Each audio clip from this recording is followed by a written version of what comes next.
Hi, Crime Junkies. I'm your host, Ashley Flowers. And I'm Britt. And this is our new friend who literally just came to me from a shelter in South Texas at 5 a.m.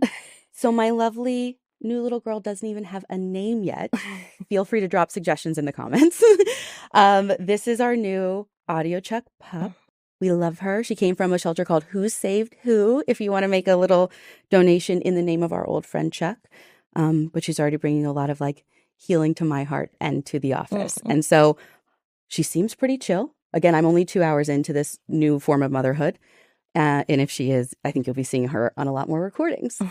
So with that, I think we should just jump into today's story. Yeah. The story I have for you today, truly mysterious disappearance of a 23-year-old woman from southeastern Pennsylvania. And if you just skim the headlines, you would think police have had a strong suspect for decades.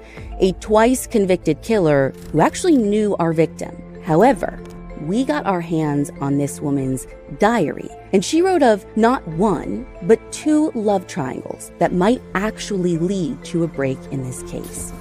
This is the story of Dawn Mozino.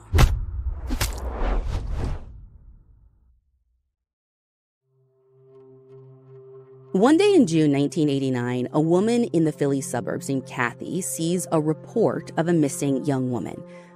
And Kathy studies the picture of a girl with curly brown hair, and something about her is so familiar. Her name is Dawn Mozino, and apparently, per this report, she's been missing since May 22nd. Dawn's last known to have clocked out of her shift at Bryn Mawr Hospital, where she serves food to patients. And it would have been sometime at around 3 or 4 p.m. that day. And Kathy can't believe what she's seeing, because never in a million years does anyone expect that they might have information on a case, right? She doesn't know Dawn at all, but she does remember seeing a girl who looked just like her at a bus stop near the hospital a few weeks ago. At the time, she was driving her two boys home from school, and one of them actually pointed to this group of women waiting for the bus who were all dressed the same: gray skirts, maroon vests, and a black bow tie. And that is actually one of the hospital's uniforms. And here is the kicker. She specifically remembers seeing Dawn in that group of young women. But Dawn wasn't talking to the other women. She was talking to a man standing nearby. Now, Kathy isn't 100% positive of the date that she saw Dawn, because the days can totally bleed together if you have the same routine, like picking up your boys from school and driving them home. But she doesn't want to risk not giving the information to police, especially if it could be valuable. And she definitely does know it was at least around May 22nd. So she tells police about seeing Dawn, gives them the vague description of a guy that she thinks she was talking to, this black man, maybe in his 30s. Detective Luther Layton, who everyone calls Lucky, is the lead on Dawn's case. And so he wants to ask Kathy if she'll identify him in a photo lineup. And she's like, absolutely. Wait, how? Well, because a couple of weeks after Dawn had gone missing, police already had someone on their radar. Through their investigation, they came to realize that in Dawn's address book, there was an entry that said Tom Hawkins with a number beside it. Now, his full name was Thomas Hawkins Jr., and Thomas Hawkins Jr. is a convicted murderer.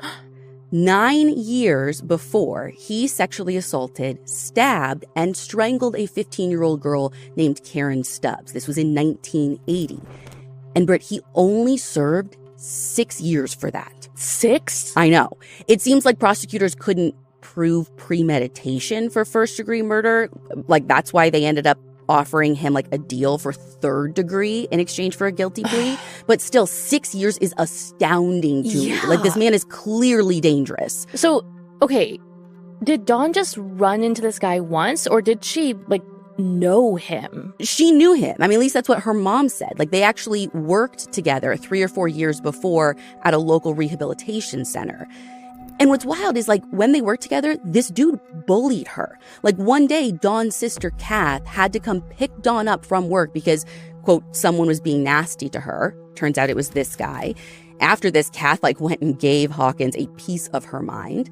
And then shortly after, Dawn left that job to go work at the hospital. So before this witness, Kathy, even called the police, they had already brought Hawkins in.